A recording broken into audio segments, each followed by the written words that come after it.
And I'm back, and what I'm doing here today is changing the oil on this 2010 Kia Forte, and I found something. You're going to be quite interested to see this.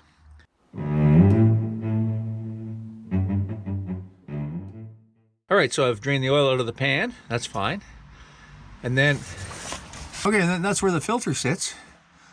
And when I loosened the filter, I expected, you know, it to drip, and it didn't drip.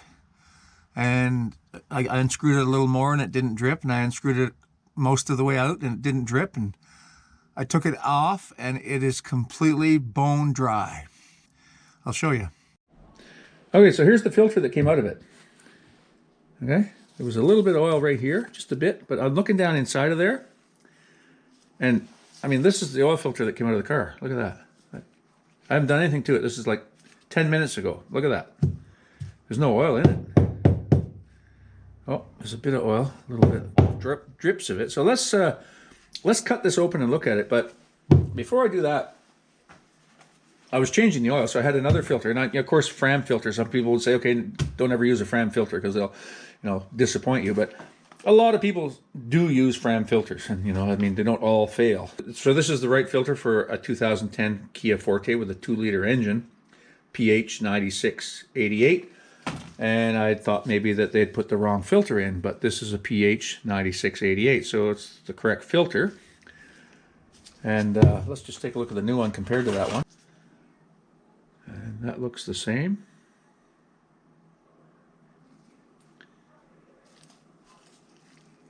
Sometimes there's a bypass in here that, you know, it'll bypass the oil filter altogether if it's clogged. So let's take a look inside of here. We're going to cut this open and see what's in there. I don't have any history on this engine, you know, how often the filter was changed. But one thing I'm noticing actually is that filter's quite heavy. The filter's quite heavy actually compared to this new one. This is, I don't have a scale to weigh it, but this is quite light and this is considerably heavier. So I'm thinking this is plug solid. Probably hasn't been changed in a long, long time. This is really heavy.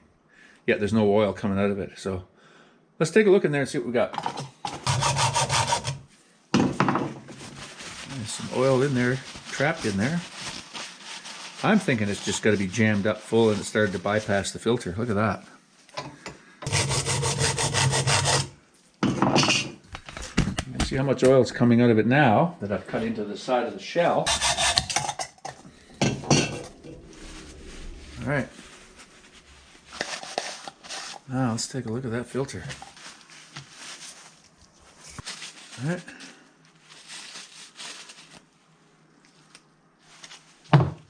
There's that.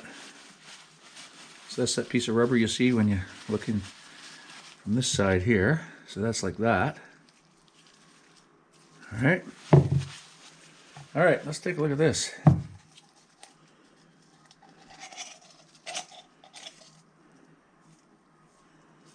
There's oil in there. Well, if there's that much oil trapped in the shell, and there was nothing inside here, this has got to be plug solid. It's just got to be. It's just got to be. So bypass there. So it's probably just been bypassing all along.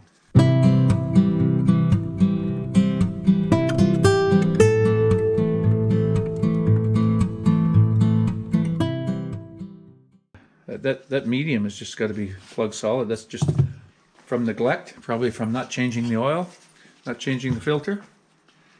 Let's take a look. We'll go right through here like this. Let's see what we got here. Yeah, look at the dirt in that filter. You can see it here. You can see how much stuff is in that filter. And that would have done it. There's nothing allowed to go through there. That's completely clogged solid. Look at that. That's it. And I don't want to cut the new one in half to look at it, to compare it, but we can imagine that it's better than that. Okay, so that's that story. And what's the moral of the story then, people? Change your oil and filter regularly. Don't let it linger. That's the center membrane. Yeah, so this is just completely plug solid. Wow. I never saw that before. I've never seen an oil filter so completely impossible and to come off the car dry, especially sitting up like this. You know, it came off the car like this, it came off like that, and it was dry. But it was all trapped in there, you saw. All this oil came out of there where it was trapped. So, okay, so I am going to use that Fram filter that I bought because I don't think it was the filter's fault. I think it was just a lack of maintenance on this car. Okay, so I'm in the fuse box under the hood.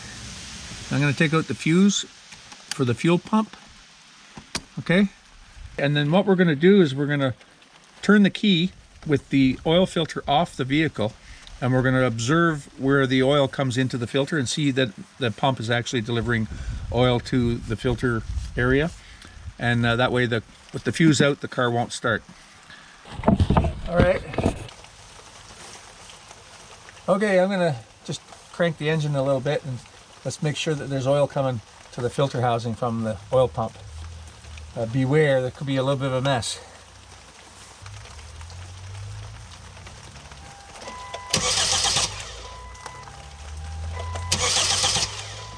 I'm going to put that new filter in there, empty, I just put a little oil on the gasket, but it's an empty filter. That would tighten that. Okay.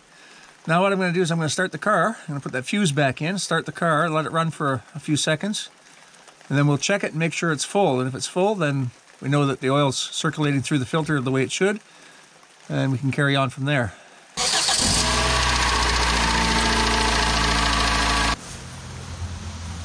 Okay, so I've run the engine. Let's see if that's now full to the top, like it should be. Now that should drip oil when we loosen it.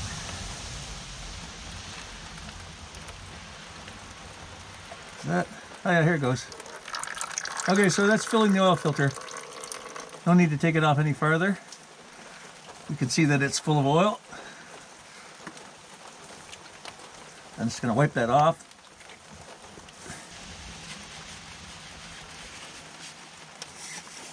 Okay, that should be good.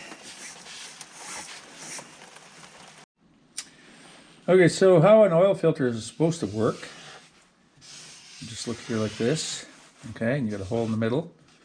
You got these other little holes around here like that. Okay, so what happens is the oil pump down in the sump of the engine, say your level is wherever, so the engine turns, the oil pump turns, it picks up oil out of the sump, it brings it up, and it delivers it to these holes all the way around here, okay? And then what it does is that oil comes down inside the case of the oil filter, okay? And the filter membrane is right here, okay? And what happens is that, and then what normally happens, let me just put that in a different color. So your oil comes up, it gets distributed into the filter through those holes around the perimeter. It comes into the outside of the case like this, and it can't go anywhere else, so it goes through the filter membrane into that center cavity and then comes out here to the bearings of the engine. Okay, now when this gets clogged, normally what happens is there's a bypass in the bottom here, a safety, and what will happen is if this becomes plugged to the point where it won't pass oil, the oil is supposed to find its way here, push that up, and then relief, and still be able to provide unfiltered oil to the engine bearings so you don't have a catastrophic failure of the engine. Now, in this case here, when we took that filter off, it was dry inside. So even though the membrane was plug solid and that relief should have worked, the bypass should have been working, we should have still opened it up and had a full oil filter. It should have been full right to the top. And it wasn't. So it doesn't look like the bypass was working either. So how long that went on for, I don't know. It's not my vehicle. There doesn't seem to be too much engine noise, although it is a Kia Forte, and they are known, it is a Kia Forte 2.0 liter engine, and they are known to have noise in the upper end from piston slap.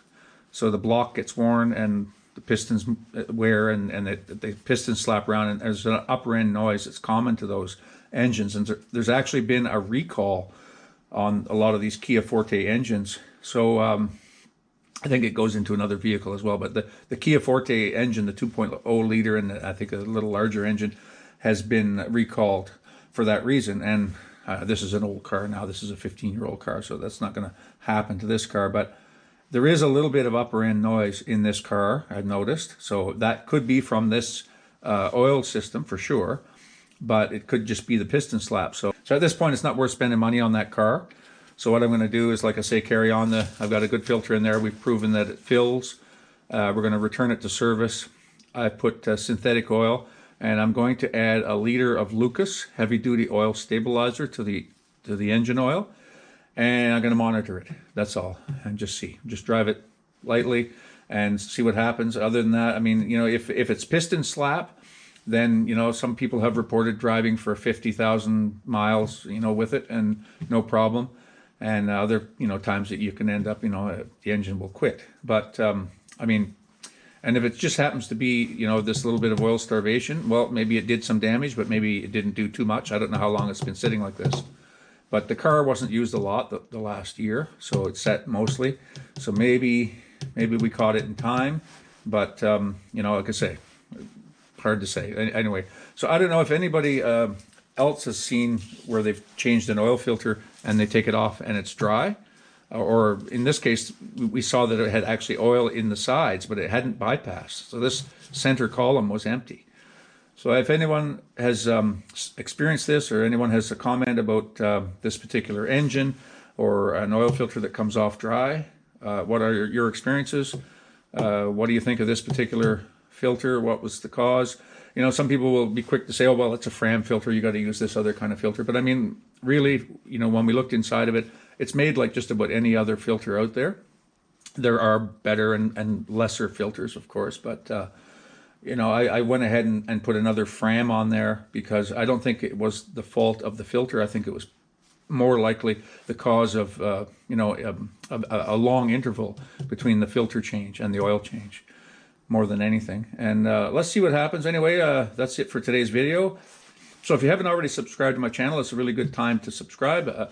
It's absolutely free. All you got to do is click subscribe under the video, and you'll get to see all the stuff that I get up to. And for all my previous subscribers and current subscribers, thank you. Thank you for being here. It's a privilege to provide the content that's valuable to you and entertaining to you. So anyway, that's all for now. We'll see you again here very soon on Everyday Projects. Bye for now.